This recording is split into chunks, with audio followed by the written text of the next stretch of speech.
ஒரு பெரிய பியானோ கலைஞர் வியன்னாவில் இருந்தார். ரொம்ப புகழ்பெற்ற இசை கலைஞர் அவர். இங்கிலாந்து மகாராணி விக்டோரியா அவருடைய சங்கீதத்தை கேட்கணும்னு ஆசைப்பட்டாங்க. அவரை அரண்மனைக்கு கூப்பிட்டாங்களாம். பியானோ வாசிக்க சொல்லி கேட்டாங்களாம். இவரும் ரொம்ப பிரமாதமாக வாய்ச்சி காட்டியிருக்கார். உடனே பாராட்டி பரிசுகள்லாம் கொடுத்து அனுப்புனாங்களாம். அந்த இசையை கேட்குறதுல அரசிக்கு ரொம்பவும் ஆர்வம் உண்டு. அதனால் அதுக்கப்புறமும் அந்த கலைஞர் அடிக்கடி அரண்மனைக்கு வர வேண்டிய அவசியம் ஏற்பட்டது. ஏன்னா அரசி கூப்பிட ஆரம்பித்தாங்க. இவர் போகணும், அங்கே இசை நிகழ்ச்சி நடத்தணும். இவர் அங்கே பாடி வாசிக்கிறது உண்டு. ஒரு தடவை மகாராணி அவரை பார்த்து, உங்கள் நாட்டு தேசிய கீதம் பாடுங்களேன் அப்படின்னு கேட்டாங்களாம். உடனே அவர் தன்னுடைய நாடான ஆஸ்திரியாவின் தேசிய கீதத்தை பாடியிருக்கிறார். அவர் பாட ஆரம்பித்த உடனே மகாராணி எழுந்திரிச்சு நின்னாங்களாம். அதுக்கு மரியாதை செலுத்துகிற நோக்கத்தோடு பாட்டு முடிகிற வரைக்கும் அப்படியே நின்றுக்கிட்டு இருந்தாங்களாம். இதுதான் அந்த அரசியினுடைய பெருந்தன்மை. அதாவது நாட்டுப்பற்றுங்கிறது அந்த அளவுக்கு அப்படி இருக்கணும். இப்படி ஒரு அரசியே நம்ம நாட்டு தேசிய கீதத்துக்கு எழுந்திரிச்சு நின்று மரியாதை செலுத்துகிறாங்க அப்படிங்கிறத புரிஞ்சிக்கும் பொழுது அந்த முதிய கலைஞரின் மகிழ்ச்சிக்கு அளவே இல்லையாம். அதுக்கப்புறம் அந்த பியானோ கலைஞர் ஒரு நாள் தன்னுடைய நண்பர் ஒருத்தர்கிட்ட பேசிக்கிட்டு இருந்தாராம். அப்போ சொன்னாராம், மகாராணியார் எனக்கு எவ்வளவோ பரிசுகள்லாம் கொடுத்துருக்குறாங்க. ஒரு தடவை எனக்கு வைரக்கல் பதித்த அணி ஒன்றை கூட பரிசாக கொடுத்தாங்க. ஆனால் அதை விட உயர்ந்த விலை மதிக்க முடியாத அணி என்ன தெரியுமா? நான் என்னுடைய நாட்டு தேசிய கீதத்தை நான் பாடுறப்போ அவங்க எழுந்திரிச்சு நின்று மரியாதை செலுத்தினாங்களே, அதுதான் எனக்கு கிடைச்ச மிகப்பெரிய பரிசு அப்படின்னாராம். எனக்கு தெரிஞ்ச சங்கீத வித்வான் ஒருத்தர் இருக்கார். சமீபத்தில் ஒரு நாள் அவரை பார்த்தேன். எப்படி போயிட்டுருக்கு உங்கள் தொழில் அப்படின்னு கேட்டேன். ரொம்பவும் வித்தியாசமாக போயிட்டுருக்குங்க அப்படின்னார். என்ன சொல்கிறீங்க அப்படின்னேன். முன்னாடியெல்லாம் நான் பாடினா எதிரில் இருக்கிறவங்க தான் எழுந்திரிச்சு போயிட்டு இருந்தாங்க. இப்போ எப்படின்னா நான் பாட ஆரம்பிச்சுட்டா உடனே பக்கவாத்தியக்காரனே எழுந்திரிச்சு போயிடுறான் அப்படின்னார் ரொம்ப வேதனையோட. பொங்கல் திருநாள்னால் இது ஏதோ அறுவடை திருநாள் அப்படின்னு சொல்லுவோம். அதாவது வருஷம் பூரா நாம் பாடுபட்டு அதனுடைய பலனை அனுபவிக்கிற நாள் அப்படிங்கிறது நாம் சொல்லிகிட்டு இருக்கிறது. இது முக்கியமாக இது ஒரு நன்றி அறிவிப்பு நாள் அப்படின்னு சொல்லுவாங்க. இன்றைக்கி நிறைய நன்றி அறிவிப்பு கூட்டம்லாம் நடந்துக்கிட்டு இருக்குல்ல, அது மாதிரி விவசாயிகள் நடத்துகிற ஒரு நன்றி அறிவிப்பு விழா இது. யாருக்கு நன்றி சொல்கிறாங்கன்னா ஆதவனுக்கு. அதாவது சூரியன் இல்லைன்னா விவசாயம் இல்லை. அதனால் ஆதவனுக்கு நன்றி செலுத்துகிற நாளாக இந்த பொங்கல் திருநாளை நாம் கொண்டாடுறோம். அதாவது இந்த பொங்கலில் விவசாயிகள்கிட்டேருந்து நிறைய பண்புகளை நாம் தெரிஞ்சுக்க வேண்டிய நாள் இது. விவசாயிகள் அவங்க விவசாயம் முன்னேறி இருக்கிற அளவுக்கு விவசாயிகளுடைய வாழ்க்கை தரம் முன்னேறலை. அந்த அளவுக்கு அவர்கள் நாட்டுக்காக உழைச்சிக்கிட்டு இருக்கிறாங்க. அந்த காலத்திலே அதை பற்றி ஒரு கதை சொல்கிறது உண்டு. ஒரு வயசான ஆள் நிலத்தில் ஏறு உழுதுகிட்டு இருந்தாராம். கிழிஞ்சு போன ஒரு சின்ன துண்டை தான் இடுப்பில் கட்டியிருந்தாராம். தலையில் ஒரு கந்தலை சுற்றி இருந்தார். உடம்பு பூரா சேரு, ரொம்ப ஏழை. ஏறு ஓட்டிகிட்டு இருக்கிறவர் வேறு எப்படி இருப்பார்? இருந்தாலும் அந்த ஆள் ரொம்ப ஜாலியாக பாட்டு பாடிக்கிட்டே ஏறு உழுதுகிட்டு இருந்தாராம். உடம்புல தான் அவர் ஏழையை தவிர மனசில் ஒரு ஏழையாக தெரியல. அந்த சமயத்தில் அந்த நாட்டு ராஜா அந்த பக்கமாக குதிரை மேலே வந்தாராம். வேட்டைக்கு போயிட்டு பரிவாரங்களோடு திரும்பி வந்துக்கிட்டு இருக்கிறார். ரொம்ப செல்வ செழிப்பில் இருக்கிற ராஜா அவர் இந்த வயசான விவசாயியை பார்த்துருக்கார்.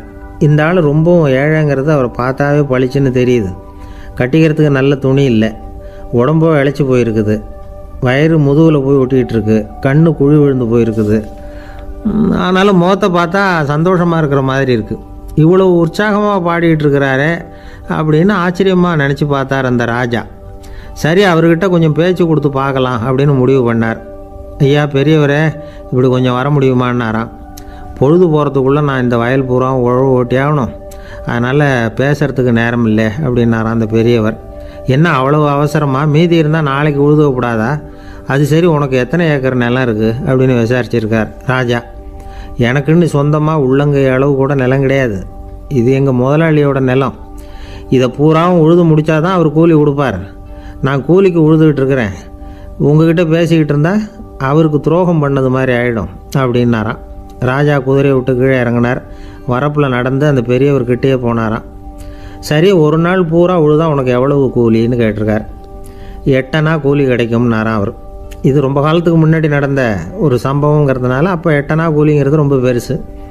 இருந்தாலும் அதுவும் அந்த ராஜாவுக்கு பெரிய கூலியாக தெரியல. இவ்வளவு தானா, இதை வச்சுக்கிட்டு நீ எப்படி காலம் தள்ளுற அப்படின்னாராம். ஒன்றும் கவலை இல்லை அப்படின்னாராம் அவர். ராஜாவுக்கு ரொம்ப ஆச்சரியமாக போச்சு. 8 அணா கூலி வாங்குகிற இந்த ஆள் கவலை இல்லாமல் இருக்கிறார், ஏராளமான வசதியோடு இருக்கிறன்னா கவலை இல்லாமல் வாழ முடியலையே அப்படின்னு நினச்சி பார்த்துருக்கார். அது சரி, 8 அணாவில் எப்படி குடும்பம் நடத்துகிற அப்படின்னு கேட்டாராம். எனக்கு கிடைக்கிற 8 அணாவில் 2 அணா குடும்பத்துக்கு செலவழிக்கிறேன், 2 அணா பழைய கடனுக்கு கொடுக்குறேன், 2 அணா தர்மம் செய்கிறேன், 2 அணா வட்டிக்கு கொடுக்குறேன், ஒரு குறையும் இல்லைன்னாராம். ராஜாவுக்கு ஒன்றும் புரியல. எனக்கு ஒன்றும் புரியலேன்னு இருக்கார். ஐயா, எனக்கும் என் மனைவிக்கும் 2 அணா செலவாகுது. வயசான அம்மா அப்பா இருக்கிறாங்க, சின்ன வயசில் என்னை காப்பாற்றினவங்க அவங்க. அந்த கடனுக்கு 2 அணா செலவாகுது, அது பழைய கடன். என் தங்கச்சி ஒருத்தி ஆதரவு இல்லாத நிலைமையில் தன்னுடைய மகனோட என் வீட்டில் இருக்கிறா, அவளுக்கும் அவள் மகனுக்கும் 2 அணா செலவு பண்ணுறேன், அது தர்மம். எனக்கு 2 பிள்ளைங்க இருக்கிறாங்க, அவங்களுக்கு 2 அணா செலவு பண்ணுறேன், அது வட்டிக்கு கொடுக்கறது மாதிரி. பிற்காலத்தில் அவங்க எங்களை காப்பாற்றுவாங்க. அந்த வகையில் நான் திருப்தியோடு வாழ்ந்துக்கிட்டு இருக்கிறேன் அப்படின்னாராம். ராஜாவுக்கு அர்த்தம் புரிய ஆரம்பிச்சுதான். அந்த பெரிய நிலத்தை விலை கொடுத்து வாங்கி அந்த பெரியவருக்கே தானமாக கொடுத்துட்டாராம். இப்போ உழுதவருக்கே நிலம் சொந்தமாயிட்டுது. அன்னையிலேருந்து அரசனுக்கும் ஆறுதல் கிடைச்சிதான். இப்படி ஒரு கதை சொல்லுவாங்க. 8 அணா வருமானத்தை வச்சுக்கிட்டு எப்படி காலத்தை தள்ளுறதுன்னு சொல்கிறதுக்காக இந்த கதையை சொல்கிறதாக யாரும் தப்பாக நினச்சிக்கக்கூடாது. கிடைக்கிறத எப்படி பங்கு போடுறார், எப்படி திருப்தியாக வாழறார் அப்படிங்கிறது தான் முக்கியம். அது மாதிரி இன்றைக்கு இந்த பொங்கல் திருநாளில் உழவர்கள் மனசு மகிழ்ச்சியாக இருந்ததுன்னா அது எல்லாரும் மகிழ்ச்சியாக இருக்கிறது மாதிரி அர்த்தம்.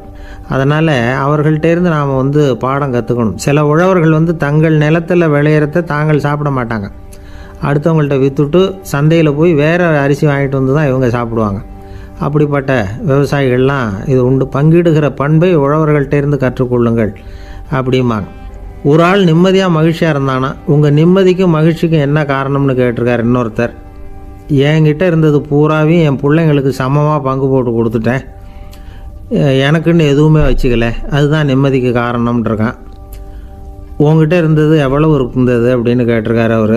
மொத்தமாக ஒரு 50,000 ரூபா இருக்கும் அப்படின்னு இருக்கான். அவ்வளவும் பணமாகவே இருந்ததா அப்படின்னு கேட்டிருக்காங்க அவங்க. இல்லைங்க, அவ்வளவும் கடன், அதை தான் பிரித்து கொடுத்துருக்கேன் பிள்ளைங்கக்கிட்ட அப்படின்னு நானும். அவன் எது ரொம்பவும் கஷ்டமான காரியம் அப்படின்னு கேட்டார் ஒருத்தர். ஒருத்தருக்கு ஒருத்தர் சண்டை போடாமல் இருக்கிறது தான் ரொம்ப கஷ்டமான காரியம் அப்படின்னு தோணுது. ஒரு நாட்டுக்கும் இன்னொரு நாட்டுக்கும் சண்டை, நாட்டுக்குள்ளேயே ஒரு குரூப்புக்கும் இன்னொரு குரூப்புக்கும் சண்டை. ஏன் சண்டை போட்டுக்கிறீங்கன்னு கேட்டு பாருங்கள். நாங்கள் சமாதானத்துக்காக தான் சண்டை போட்டுக்கிறோம் அப்படிம்பாங்க. வாழறதுக்காக பிறந்த மனுஷன் லட்சியத்துக்காக உயிரை விட தயார் அப்படின்னு சொல்லிகிட்டு இருப்பான். அப்படி உயிரை விடுறவங்கள நாமளும் பாராட்டுவோம். ஆனால் ஒன்றுமில்லாத விஷயங்களுக்கெல்லாம் சண்டை போடுறவங்களெல்லாம், அப்படிப்பட்டவங்களையும் சரி உயிரை விடுறவங்களையும் சரி என்னென்னு சொல்கிறது, யுத்தங்களாலேயும் சண்டைகளாலேயும் நாம் அடையிறது என்னங்கிறது ஒரு பக்கம் இருக்கட்டும், இழக்கிறது என்ன தெரியுமா, ஏராளமான உயிர்கள். ரத்தம் சிந்துறதுக்கு நான் தயார் அப்படின்னு மார்தட்டி சொல்லலாம், ஆனால் ரத்தம் சிந்தினா உயிர் காத்துக்கிட்டு இருக்க தயார் இல்லை.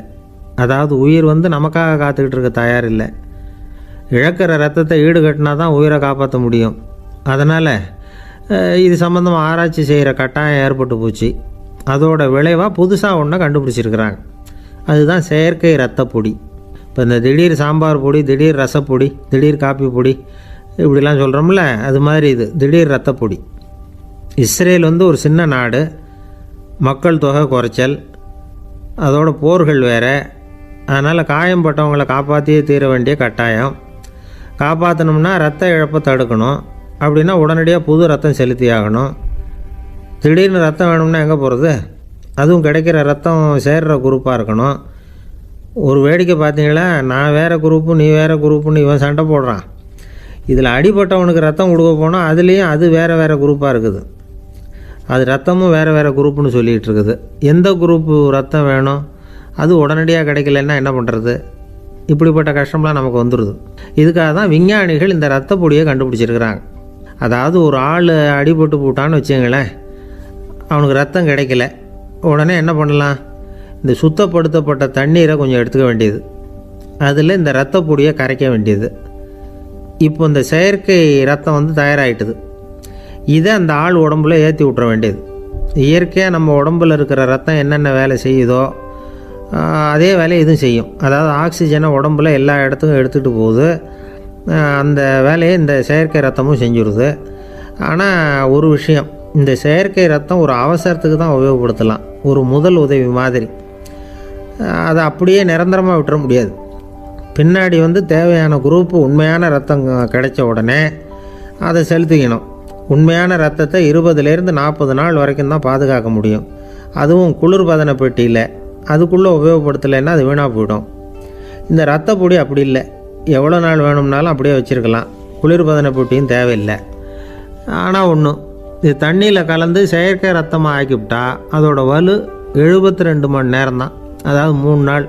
அதுக்குள்ளே அந்த ஆசாமியை எங்கேயாவது ஆஸ்பத்திரிக்கு தூக்கிட்டு போய் உண்மையான ரத்தத்தை கொடுத்துடணும். சண்டையில் அடிபடுறவங்க, சாலை விபத்தில் அடிபடுறவங்க, இவங்களுக்கெல்லாம் அவசரத்துக்கு கை கொடுத்து உதவுறது இந்த செயற்கை ரத்த பொடி. அதுக்கப்புறம் நாம் கொடுக்குற ரத்தம் தான் அவங்கள காப்பாற்றணும். இன்றைக்கி ரத்தத்தை தானமாக கொடுக்க தயாராக இருக்கிற நல்ல உள்ளங்கள் ஏராளம். எவ்வளவு ஆக்சிடெண்ட்டு, ஆப்ரேஷன், இதில் சம்மந்தப்பட்டவங்களை காப்பாற்றுறது நாம் தானமாக கொடுக்குற ரத்தம் தானே. ஒரு ஆக்சிடெண்ட்டு, ஒரு ஸ்கூட்டர் ஒரு ஆள் மேலே மோதி விட்டுது, பார்த்து வரக்கூடாதா அப்படின்னா அந்த ஆள், நீ தான் பார்த்து நடக்கணும், ஏன்னா 20 வருஷமாக நான் அந்த ஸ்கூட்டரை ஓட்டிகிட்டு இருக்கிறேன் அப்படின்னானா இவன். இதுக்கு அவன் சொன்னானா, நீ தான் பார்த்து ஓட்டணும், ஏன்னா 40 வருஷமாக நான் இப்படி நடந்துக்கிட்டு இருக்கிறேன் அப்படின்னானா. ஒரு ஊரில் ஒரு ராஜா இருந்தார். பெரிய அரண்மனையில் தான் இருக்கிறார். எல்லா வசதியும் இருந்தது. இருந்தாலும் அவர் எல்லாரும் சொல்கிறது எப்படி தெரியுமா, பிச்சைக்கார ராஜா. அப்படி ஒரு பேர் அவருக்கு நிலச்சி போச்சு. ஜனங்களும் சரி, மற்ற தேசங்களில் உள்ளவங்களும் சரி, அவர் அந்த பேர் சொல்லியே குறிப்பிடுறது வழக்கமாக போட்டுது. இது அவருக்கு ரொம்ப கவலையாக போச்சு. என்ன இது, நம்மளை தேடி வர்றவங்களுக்கெல்லாம் நாம் சோறு போடுறோம், நம்ம புகழ்ந்து பாடல் ஏற்றி கொண்டு வர்ற புலவர்களுக்கெல்லாம் அவங்க எப்படி வந்தாலும் ஒருவேளை சோறு போடணுங்கிறது உத்தரவு. இவ்வளவுலாம் செஞ்சும் நம்மளை போய் பிச்சைக்கார ராஜான்னு எல்லாரும் சொல்கிறாங்களே, அது ஏன், எதுக்காக இப்படி சொல்கிறாங்க? இதுதான் ராஜாவுக்கு குழப்பம். சரி, இதை பற்றி நம்ம அமைச்சர்கள்கிட்ட கேட்கலாமா அப்படின்னு யோசனை பண்ணார். இந்த விஷயத்தை போய் அவங்கக்கிட்ட எப்படி கேட்குறதுன்னு அவருக்கு தயக்கமாக இருந்தது. கௌரவ குறைச்சலாக தெரிஞ்சுது அவருக்கு. சரி, சாதாரண குடிமக்கள்கிட்ட இதை பற்றி கேட்கலாமா அப்படின்னு யோசனை பண்ணார். கேட்கலாம், ஆனால் அவங்க யாரும் ராஜா முன்னாடி நின்று தைரியமாக பேசக்கூடிய அளவுக்கு இல்லை.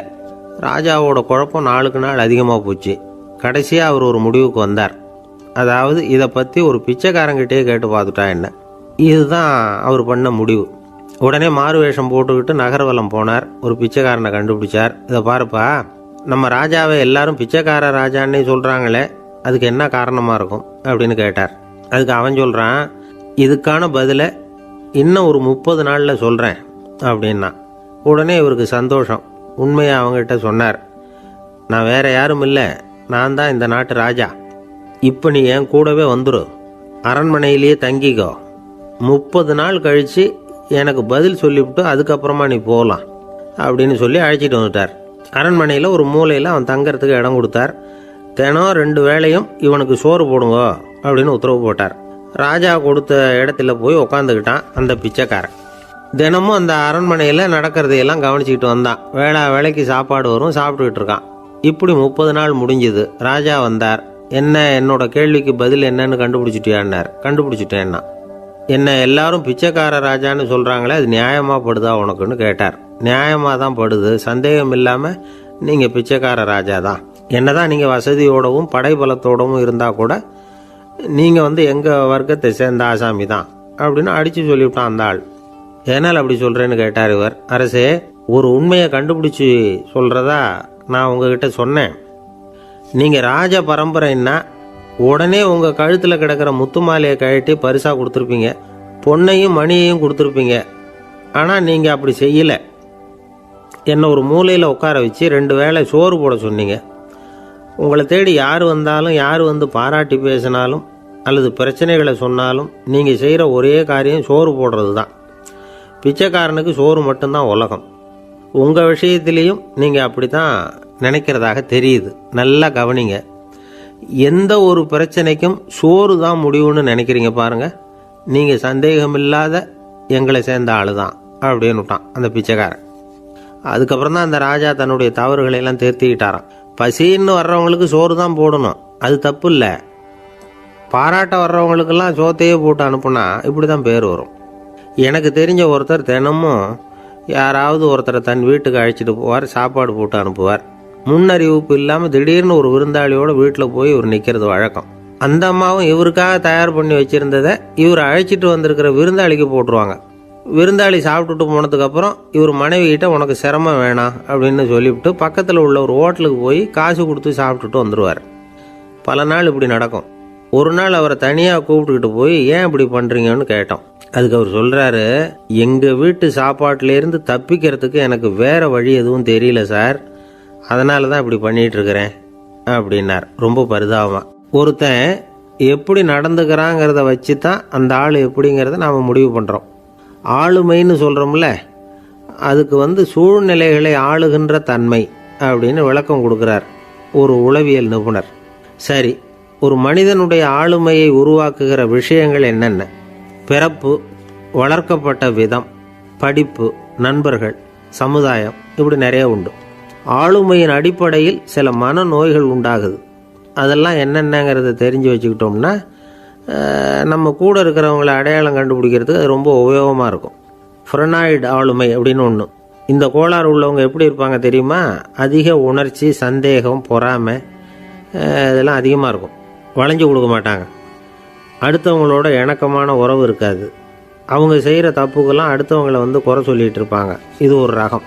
அடுத்தது ஸ்கிசாய்டு ஆளுமை அப்படின்னு சொல்கிறாங்க.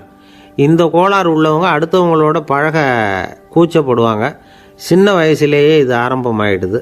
பகல் கனவுலேயே சஞ்சரிப்பாங்க. அவங்களுடைய விரோதம், கோபம் இதை கூட வெளியில் காட்டிக்க முடியாமல் இருப்பாங்க.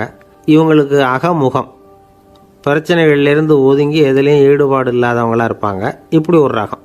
அடுத்தது சைக்ளோதமிக் ஆளுமை அப்படின்னு சொல்கிறாங்க. அது என்னென்னா, உணர்ச்சிகளில் ஏற்றத்தாழ்வு அதிகமாக இருக்குமா. சில சமயம் பார்த்தா மகிழ்ச்சியாக இருப்பாங்க, சில சமயம் சோகமாக உட்காந்துருப்பாங்க. அவங்க மனநிலைக்கு தகுந்த மாதிரி சமூக நிகழ்ச்சிகளில் பங்கெடுத்துக்குவாங்க.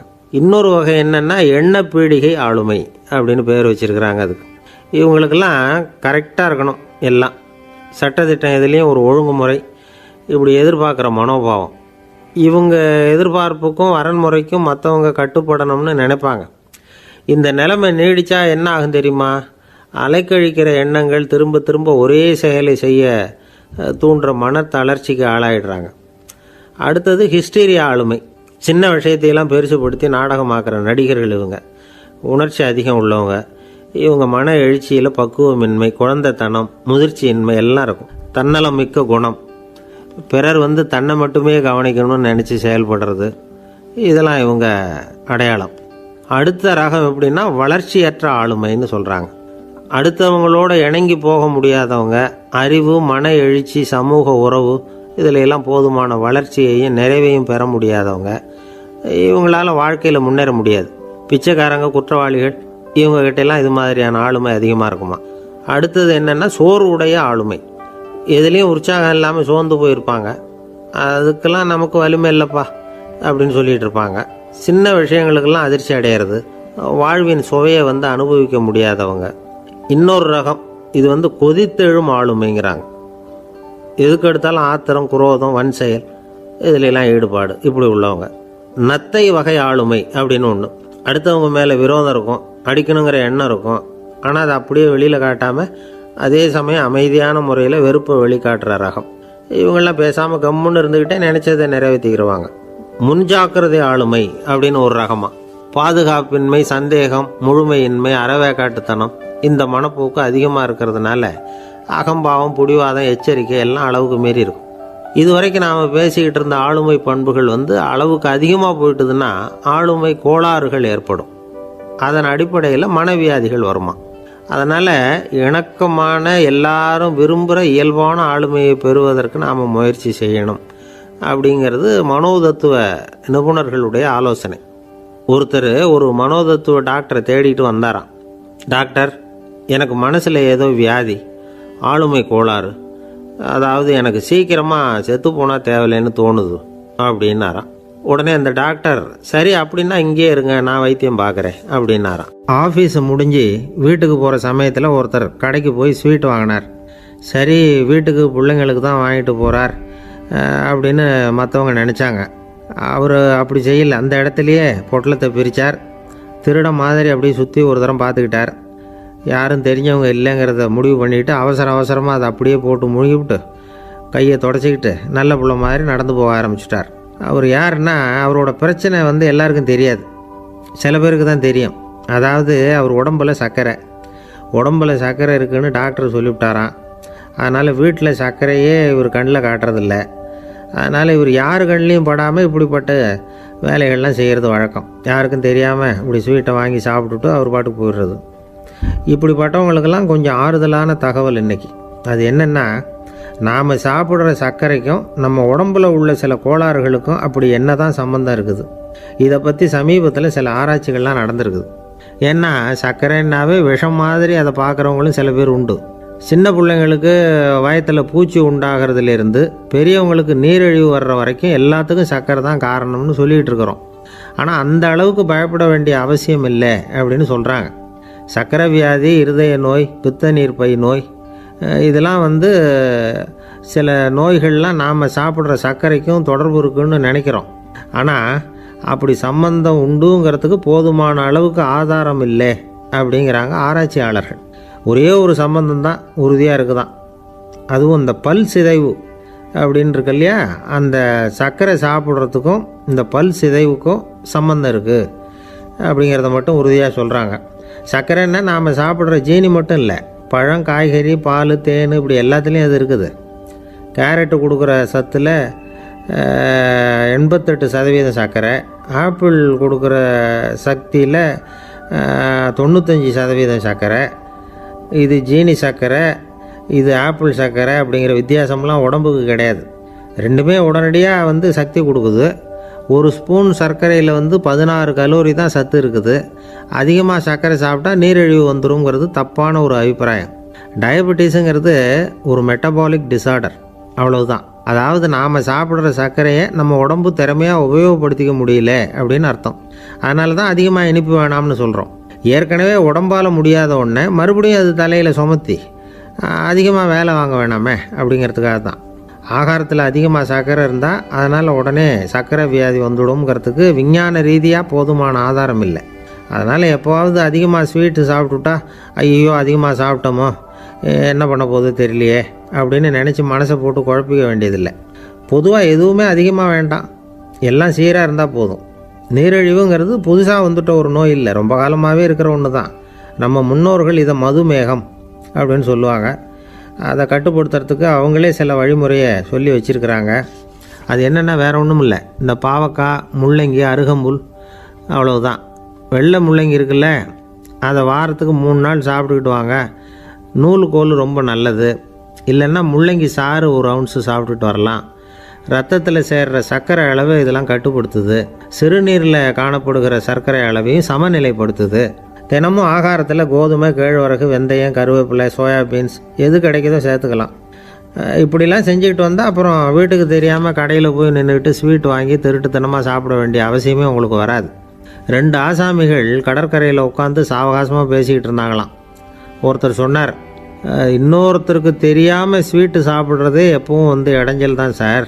நேற்றுக்கு பாருங்கள், அப்படி தான் சாப்பிட்டுக்கிட்டு இருந்தேன், வீட்டுக்காரி கண்ணில் போட்டுவிட்டுதோ, அதுக்கப்புறம் ஒரே ரகலையாக போச்சு அப்படின்னாராம். எனக்கு கூட அப்படி தான் சார் ஆகிட்டுது, ஒரே ரகலை அப்படின்னாராம் இன்னொருத்தர். நீங்கள் சாப்பிட்டதும் உங்கள் வீட்டுக்காரங்க கண்ணில் போட்டுவிட்டுதா சார் அப்படின்னு கேட்டிருக்கார் இவர். அதுக்கு அவர் சொன்னாராம், அப்படி இல்லை சார், கடைக்காரர் கண்ணில் போட்டுவிட்டுதோ, நான் அவருக்கு தெரியாமல் அந்த ஸ்வீட்டை அவர் கடையிலேருந்து எடுத்திருந்தேன் அப்படின்னு விளக்கம் கொடுத்தாராம் இந்த ஆள். ஒருத்தர் முகத்தை தொங்க போட்டுக்கிட்டு ஒரு மாதிரியாக வந்தார். என்ன விஷயம்னு விசாரித்தேன். என்னுடைய நண்பன் ஒருத்தங்கிட்ட கருத்து வேறுபாடு, இனிமேல் நமக்குள்ளே எந்த சம்மந்தமும் வேணாம்னு நட்பை முறிச்சிட்டு வந்துட்டேன்னா. நண்பர்கள்னு இருந்தால் கருத்து வேறுபாடு வரத்தான் செய்யும்னு. கருத்து வேறுபாடு வராமல் இருக்கிறதுக்கு ஏதாவது வழி உண்டா அப்படின்னு கேட்டாங்க. அதை பற்றி நிபுணர்கள் சில யோசனைகளை சொல்லியிருக்கிறாங்கன்னு. முதல் விஷயம் என்னென்னா, உங்கள் நண்பனுக்கு ஒரு செய்தி சொல்லணும்னா அதை நீங்களே நேரடியாக சொல்லுங்கள், அல்லது உங்கள் கைப்பட கடிதம் எழுதுங்க. அதாவது நேரடி தொடர்பு முக்கியம். அதை விட்டுட்டு இன்னொருத்தர் மூலமாக நண்பர்களுக்கு செய்தி அனுப்புனா நீங்கள் சொல்கிற செய்தி அப்படியே போய் சேராது, அது சேதமாயிடும். கூட்டி குறைச்சி சொல்லிவிடுவாங்க, அது குழப்பத்தில் கொண்டாந்து விட்டுரும். இது ஒரு யோசனை. ரெண்டாவது யோசனை என்னென்னா, நீங்கள் ஒரு நல்ல காரியத்தை செய்யும் பொழுது உங்கள் நண்பரையும் சேர்த்துக்குங்க, அவருக்கும் அதில் ஒரு ஈடுபாட்டை உருவாக்குங்க.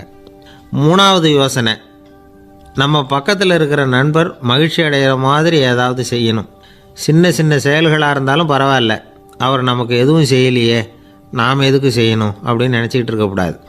நாலாவது யோசனை என்னென்னா, உங்களுக்கு ஒரு பிரச்சனையா அல்லது உங்கள் நண்பருக்கு ஒரு பிரச்சனையா, எதுவாக இருந்தாலும் 2 பேரும் சேர்ந்து உட்காந்து ஆலோசனை பண்ணுங்கள். நம்ம யோசனையும் கேட்கப்படுதே அப்படிங்கிற நினைப்பே அவருக்கு ஒரு மன நிறைவை உண்டாக்குமா.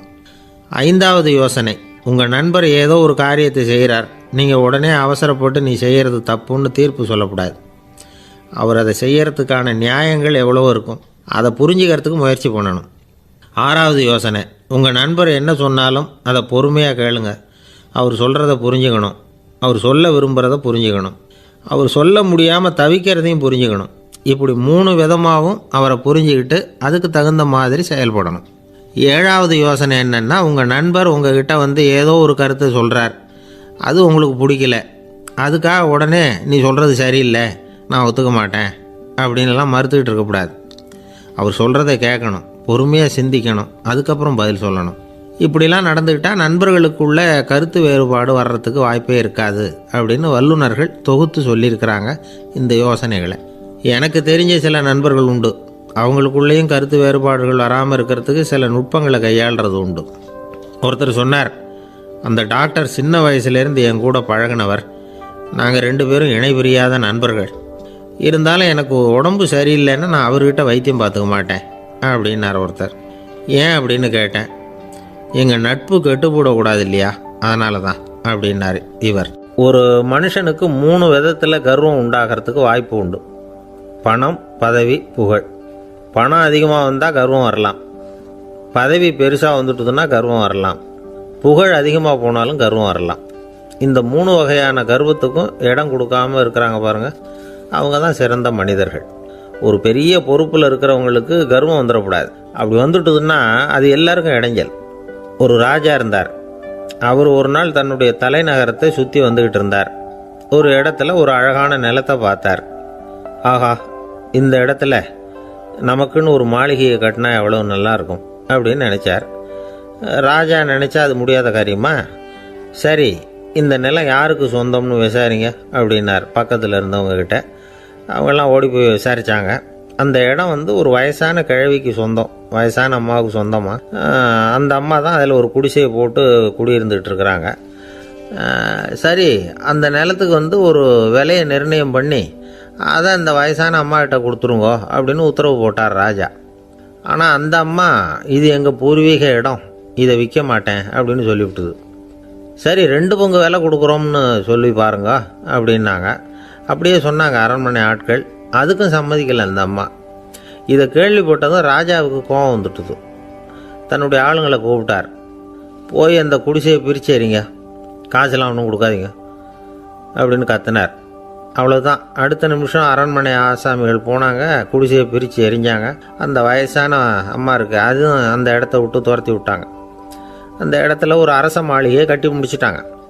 அந்த வயசான அம்மா பாவம், ராஜாவே இப்படி பண்ணால் யார்கிட்ட போய் முறையிட முடியும்? ஒரு ஞானி இருந்தார், அவர்கிட்ட போய் சொன்னாங்க. அவர் இவங்க சொன்னதை கேட்டு மனசில் வச்சுக்கிட்டார். ஒரு நாள் அந்த ராஜாவே இந்த ஞானியை கூப்பிட்டார். புதுசாக ஒரு மாளிகை கட்டியிருக்கிறேன், வந்து பாருங்கன்னு. சரின்னு சொல்லி இந்த பெரியவர் ஒரு நாள் இந்த மாளிகைக்கு போனார். சும்மா போகல, ஒரு கழுதையையும் ஓட்டிகிட்டு போனார். கொஞ்சம் சாக்குகள், வெத்து சாக்கு, அதையும் எடுத்து கழுதை முதுகில் போட்டு கழுதையை ஓட்டிகிட்டு போகிறார். ராஜா பார்த்தார். அவருக்கு இது ஆச்சரியமாக இருந்தது. என்ன இது, மாளிகைக்கு வந்துட்டு போங்கன்னு கூப்பிட்டா கழுதை சாக்கு இதெல்லாம் கூப்பிட்டு வராரு, ஒன்றும் புரியலையேன்னு நினச்சார். எதுக்காக இதெல்லாம்னு கேட்டார். அரசருடைய தோட்டத்திலேருந்து கொஞ்சம் மண் எடுத்துகிட்டு போகிறதுக்கு ஆசைப்படுறேன், அதுக்கு நீங்கள் அனுமதி கொடுக்கணும் அப்படின்னாரு இவர். இது என்ன வேடிக்கையான கோரிக்கையாக இருக்குது அப்படின்னு நினச்சார் ராஜா. இருந்தாலும் மண்ணு தானே கேட்குறாரு, எடுத்துகிட்டு போகட்டுமே அப்படின்னு நினச்சார். சரின்னு அனுமதி கொடுத்தார். அந்த பெரியவர் தோட்டத்துக்கு போனார், மண்ணை வெட்டினார், சாக்கில் போட்டு நிரப்புனார். ராஜாவை கொஞ்சம் கிட்ட வாங்கன்னு கூப்பிட்டார். இந்த மண் மூட்டையை தூக்கி கழுதையோட முதுகில் வைக்கணும், கொஞ்சம் உதவி பண்ணுங்கன்னார். ஓ பண்ணுறேனே அப்படின்னு சொல்லி ராஜா கிட்ட போனார். மூட்டையை தூக்கி பார்க்குறாரு, முடியல. திணறி போட்டார். இப்போ அந்த ஞானி பேசினாராம், அரசே, இந்த ஒரு சாக்கு மண்ணையே உங்களால் தூக்க முடியல. அந்த கிழவிகிட்ட இருந்து அந்த அக்கிரமமாக அபகரித்த இந்த தோட்டம் பூராவையும் சுமக்கணும்னு ஆசைப்படுறீங்களே, அது உங்களால் முடியுமா அப்படின்னு கேட்டாராம். ராஜா யோசனை பண்ண ஆரம்பித்தார். தன்னுடைய செயலுக்காக வருத்தப்பட்டாராம். அந்த வயசான அம்மாவை உடனடியாக வரவழைச்சார். தாயே, தப்பு பண்ணிட்டேன், என்னை மன்னிச்சுக்குங்க. இன்னையிலேருந்து இந்த மாளிகையும் தோட்டமும் உங்களுக்கு தான் சொந்தம் அப்படின்னு சொல்லிவிட்டாராம். போகிறப்ப இந்த உலகத்திலேருந்து என்னத்தை எடுத்துகிட்டு போக போகிறோம், அதனால் ரொம்பவும் அலட்டிக்க வேண்டியதில்லை, கர்வப்பட வேண்டியதில்லை அப்படிங்கிறது ஒரு பெரிய உபதேசம். ஒரு பெரிய மனுஷன் சாக கிடந்தார். ரொம்பவும் அழுதார். ஏன் அழறீங்க அப்படின்னு கேட்டாங்க சுற்றி இருந்தவங்க. நான் சாகிறதுக்காக கவலைப்படலை, நான் நம்ம ஜனங்களுக்காக எவ்வளவோ காரியம்லாம் செஞ்சுக்கிட்டு வந்தேன். நான் செஞ்சுக்கிட்டு வந்த சேவையை இனிமேல் யார் செய்ய போகிறாங்க, அது யாரால் முடியும், அதை நினச்சி தான் அழறேன் அப்படின்னாராம். ஒருத்தர் முன்னாடி வந்தார். அதுக்காக நீங்கள் கவலைப்படாதீங்க, உங்கள் சேவையை தொடர்ந்து செய்கிறதுக்கு என்ன மாதிரி இளைஞர் பட்டாலும் தயாராக இருக்குது. இருந்தாலும் எங்கள் கவலை என்னென்னா அப்படின்னு இழுத்தார். என்ன சொல்லுங்கன்னு கேட்டார் அவர். நீங்கள் இதுவரைக்கும் என்ன சேவை செஞ்சுக்கிட்டு வந்தீங்க, அதுதான் எங்களுக்கு இன்னமும் புரியாத புதிராக இருக்குது அப்படின்னாராம் அவர். இந்த காலத்து புள்ள ஒருத்தன் தன்னோட அப்பாவை பார்த்து சொன்னான், அப்பா, நான் உனக்கு உதவி செய்யலாம்னு நினைக்கிறேன், என்ன உதவி செய்யணும்னு சொல்லு அப்படின்னா. நீ சும்மா இருந்தால் அதுவே எனக்கு செய்கிற பெரிய உதவிடா அப்படின்னார் அப்பா. சும்மா இருக்கிறதும் ஒரு உதவி தான், அது மாதிரி மௌனமும் ஒரு சமூக சேவை தான் அப்படிங்கிறார் காஞ்சி பெரியவர். நமக்கு 5 புலன்கள் இருக்குது, மெய், வாய், கண், மூக்கு, செவி. இந்த 5லேயும் அதிகப்படியான வேலை எதுக்குன்னு நினைக்கிறீங்க? வாய்க்கு தான். ஏன்னா அதுக்கு 2 வேலை. இப்போ கண்ணுக்கு பார்க்குறது மட்டும்தான் வேலை, காதுக்கு கேட்குறது மட்டும்தான் வேலை, மூக்குக்கு வாசனை அறியறது தான் வேலை, உடம்புக்கு உணர்றது மட்டும்தான் வேலை. ஆனால் வாய் அப்படி இல்லை, அதுக்கு 2 வேலை. சாப்பிட்றதும் அதுதான், பேசுகிறதும் அதுதான். அதாவது வாய் ஒன்று தான் கர்மேந்திரியமாகவும் இருக்குது, ஞானேந்திரியமாகவும் இருக்குது அப்படின்னு சொல்லுவாங்க. சாப்பாட்டில் உட்காந்தா எந்தெந்த ஆகாரம் என்னென்ன ருசின்னு அறிவிக்கிற வேலையும் செய்யுது. சபையில் உட்காந்தா பாடுறது, பேசுறது, சிரிக்கிறது, இது மாதிரியான வேலையும் செய்யுது. இன்னொரு வித்தியாசம், கண்ணு, காது, மூக்கெல்லாம் ஸ்ட்ரெயின் பண்ணிக்கிட்டு வேலை செய்கிறதில்ல. ஒரு ரோஜா பூ பார்த்தா உடனே மூக்கு அப்படியும் இப்படியும் அசைய ஆரம்பிக்கிறதில்ல. ஒரு சங்கீதத்தை கேட்ட உடனே காது ஆட ஆரம்பிக்காது. ஆனால் வாய் அப்படி இல்லை, அது பேசினாலும் சரி சாப்பிட்டாலும் சரி அசைஞ்சு தான் ஆகணும். ஆக மற்றதை விட வாய்க்கு வேலை ஜாஸ்தின்னு தெரியுது. சாப்பிட்றது, பேசுறது அப்படின்னு 2 காரியம் அதுக்கு. இப்படி 2 காரியம் இருக்கிறதுனால அது 2ஐயும் பாதியாக குறைச்சிக்கணுங்கிறது கடவுள் அபிப்பிராயமாக இருக்கணும் அப்படிங்கிறார் காஞ்சி பெரியவர். ஆனால் இப்போ நாம் அப்படியே நடந்துக்கிறோம், அதுக்கு நேர்மாறாக நடந்துக்கிறோம். நாம் சாப்பிட்றதும் அதிகம், பேசுகிறதும் அதிகம், 2 வேலையையும் தேவைக்கு அதிகமாகவே செய்கிறோம். வாய் தான் ரொம்ப ஓவர் ஒர்க்குடு. அதுக்கு ஓய்வு கொடுத்தா உடம்பும் நல்லாயிருக்கும், உலகமும் நல்லாயிருக்கும். மௌன விரதம் இருக்கிறதெல்லாம் எதுக்காக நினைக்கிறீங்க? இதுக்காக தான். இந்த காலத்தில் மௌனமாக இருக்கிறவங்கெல்லாம் மகத்தான தொண்டு செய்கிறாங்க அப்படின்னு தான் சொல்லணும். சத்தம் அதிகமாக போய் தான் சவுண்டு பொல்யூஷன் வருது. அது மட்டும் இல்லை, மௌனமாக இருந்தால் சண்டை சச்சரவே வராது. மௌனம் கலக நாஸ்தி. ஆக இதுவும் ஒரு சமூக சேவை தான். நமக்கு தான் வாய் இருக்குதேங்கிறதுக்காக வசமாக சாப்பிட்றதும் தப்பு, வளவளன்னு பேசுகிறதும் தப்பு. ஒரு கருத்தை சொல்கிறதுக்கு ஒரே ஒரு சொல்லு போதும் அப்படின்னு இருக்கும்பொழுது 2 சொற்களை செலவு பண்ணாதே. எவ்வளவு சொன்னாலும் அதனால் ஒரு பயனும் விளையாது அப்படின்னு தெரிய வருமேயானால் அந்த ஒரு சொல்லையும் விரயம் பண்ணாதே அப்படிங்கிறார் ஒரு அறிஞர். எல்லா குணங்கள்லேயும் மௌனம்தான் சிறந்தது அப்படிங்கிறார் ஒருத்தர். மௌனமாக இருக்கிறது மூலமாக மற்றவர்கள் குறைகளை நம்மளால் தெரிஞ்சிக்க முடியும். அதே சமயத்தில் நம்மக்கிட்ட இருக்கிற குறைகளை மற்றவங்களுக்கு தெரியாமல் மறைச்சிக்கவும் முடியுங்கிறார் அவர். உண்மைதானே? ஒரு பெரிய மேடை பேச்சாளர், பொது வாழ்க்கையில் 25 வருஷ காலமாக ஈடுபட்டிருக்கிறவர். அவர் மனைவி ஒரு நாள் சொன்னாங்க, எங்கள் வீட்டுக்காரர் 25 வருஷ காலமாக பொது வாழ்வில் ஈடுபட்டிருந்தா கூட இந்த மாதம் 10ஆம் தேதியிலேருந்து தான் மக்களுக்கு சேவை செய்ய ஆரம்பிச்சிருக்கார் அப்படின்னு நாங்கள் ரொம்ப பெருமையாக. 10ஆம் தேதிக்கு அப்படி என்ன விசேஷம் அப்படின்னு கேட்டோம். அன்னையிலேருந்து தான் அவர் மேடையில் பேசுகிறத நிறுத்தினார் அப்படின்னாங்க அந்த அம்மா. ஒரு நண்பர் அவசரமாக என்கிட்ட ஓடி வந்தார். அப்புறம் சொன்னார், என்னால் நம்பவே முடியல சார், என் பையனை அப்படி அப்படின்னு சொல்லி ஆச்சரியப்பட்டார். உங்கள் பையன் அப்படி என்ன தான் செஞ்சுட்டான் அப்படின்னு கேட்டேன். என்னால் முடியாத ஒரு காரியத்தை அவன் செஞ்சுட்டான் சார் அப்படின்னார். அது என்னன்னு தான் சொல்லுங்களேன். என்ன 5வது வகுப்பில் அவன் ஒரே தடவையில் தேறிட்டான் சார், அதாவது ஒரே அட்டம்ப்டில் பாஸ் ஆகிருக்கான் அப்படின்னார் மூச்சு வாங்க. கஷ்டப்பட்டு பரீட்சை எழுதுனது அவன், இவருக்கு ஏன் மூச்சு வாங்குது? நம்மால் செய்ய முடியாத ஒரு காரியத்தை இன்னொருத்தர் செய்யும் பொழுது அது நமக்கு ஆச்சரியமாக இருக்குது. சர்க்கஸ் பார்க்குறோம், ஒருத்தர் அந்த இடத்துல தொங்குறார், அது நமக்கு ஆச்சரியம். ஏன்னா அது நம்மால் முடியாத காரியம். நம்மால் முடியாத ஒன்றை அடுத்தவர் எளிதாக செய்யும் பொழுது நாம் மருள்வது இயற்கை. இதை தான் தொல்காப்பியம் மருட்கை அப்படின்னு சொல்லுது. இந்த வியப்பு இருக்குதே, இது 4 வகையில் ஏற்படுறதாக தொல்காப்பியம் சொல்லுது. அது என்ன 4 வகை? முதல் வகை எப்படின்னா புதுமையான அரிய செயல்களை செய்கிறது. 2வது வகை என்னென்னா பெரும் செயல்களை செய்கிறது. 3வது வகை என்னென்னா மிக நுட்பமான செயல்களை செய்கிறது. 4வது வகை என்னென்னா ஆக்கம் தரும் செயல்களை செய்கிறது. புதுமை, பெருமை, சிறுமை, ஆக்கமோடு மதினம் சாலா மருட்கை 4 அப்படிங்கிறது தொல்காப்பியம். இன்றைக்கி விஞ்ஞானம் புதுசு புதுசாக எதையோ கண்டுபிடிக்குது. ஆரம்பத்தில் அது ஆச்சரியமாக இருக்குது, அப்புறம் அது நமக்கு பழகி போடுது. வானொலி பெட்டி புதுசாக வந்தப்போ ஒரு பெட்டி பேசுதுங்கிறது எவ்வளோ பெரிய ஆச்சரியம். இப்போ யாரும் அதை ஆச்சரியமாக பார்க்குறதில்ல. மதினம் சாலா மருட்கை அப்படின்னு ஒரு சொற்றொடர் வருது பாருங்க, அதில் கருத்தாழம் உண்டு. எதை பற்றியும் போதுமான அளவு புரிந்து கொள்ளாத போது ஒருத்தர் ஆச்சரியப்படுறார். புரிந்து கொண்ட பிறகு ஆச்சரியம் மறைஞ்சு போடுது. மிக நுட்பமான செயல்களும் நம்ம ஆச்சரியப்பட வைக்கும். ஒரு அரிசியில் ஒரு திருக்குறள் எழுதி காட்டுறாங்க, ஒரு முட்டை ஓட்டுக்குள்ளே ஓவியம் தீட்டி காட்டுறாங்க. கருங்கல் சிற்பங்களில் எவ்வளவு நுட்பமான வேலைப்பாடுகளை எல்லாம் பார்த்து ஆச்சரியப்படுறோம். இது மாதிரி ஆக்கப்பூர்வமான அரிய செயல்களை செய்கிறது கூட வியப்பை உண்டு பண்ணும். குப்பை கூலங்களை கூட வாழ்க்கைக்கு பயன்படுகிற பொருளாக மாற்றுகிறவர்கள் இருக்காங்க. அவர்களுடைய செயல் வியப்பு அளிக்குது. இடைக்காட்டு சித்தர் பாடின 30 நூலில் வர்ற ஒரு பாடல், ஆற்றல் பிறர் அறிதலின் அகம் கிளர்வு உறுதலின் கற்று அறி பாணர் கெழுமிய கோடலின் தோற்றம் உருகவே போற்றல் சால் வியப்பே. ஒருத்தருடைய ஆற்றல் தெரியாமல் இருந்தது, அவருடைய அரிய செயலை பார்க்கும் பொழுது வியப்பாக இருந்தது, மனசுக்குள்ள கிளர்ச்சி.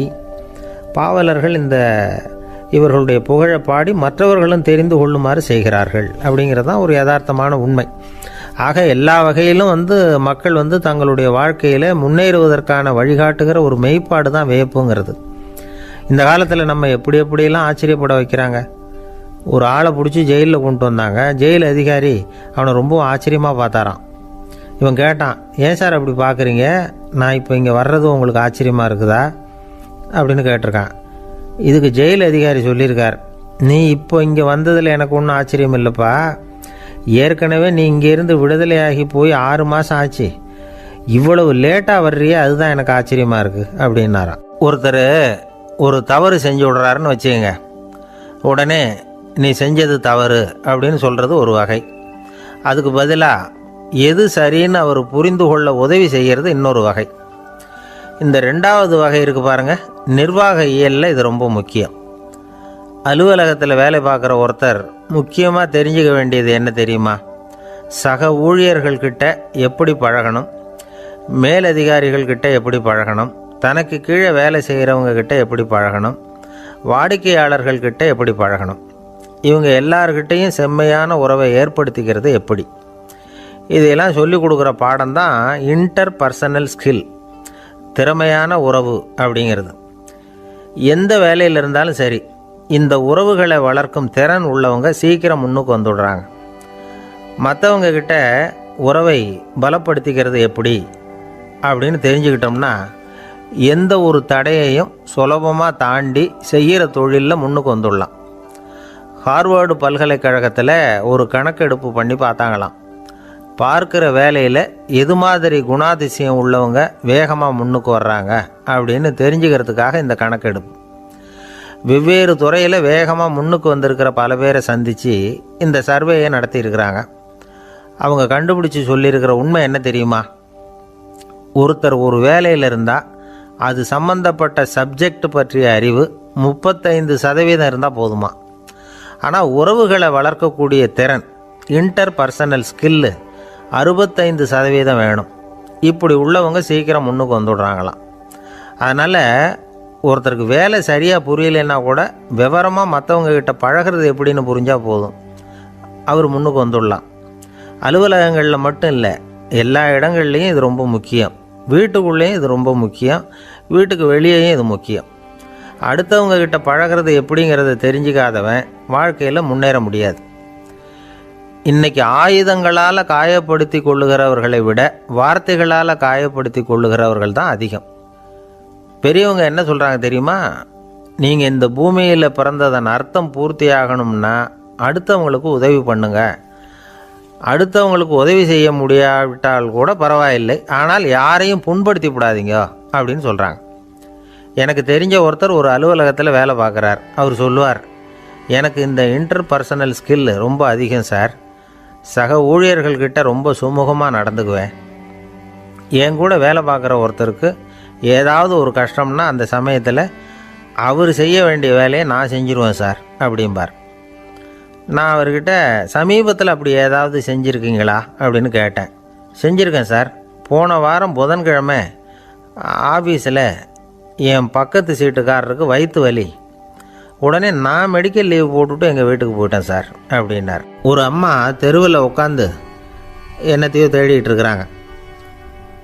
அந்த அம்மா ஒரு சுஃபி ஞானி. அவங்க பேர் என்னென்னா ரபியா அல் அடாவியா.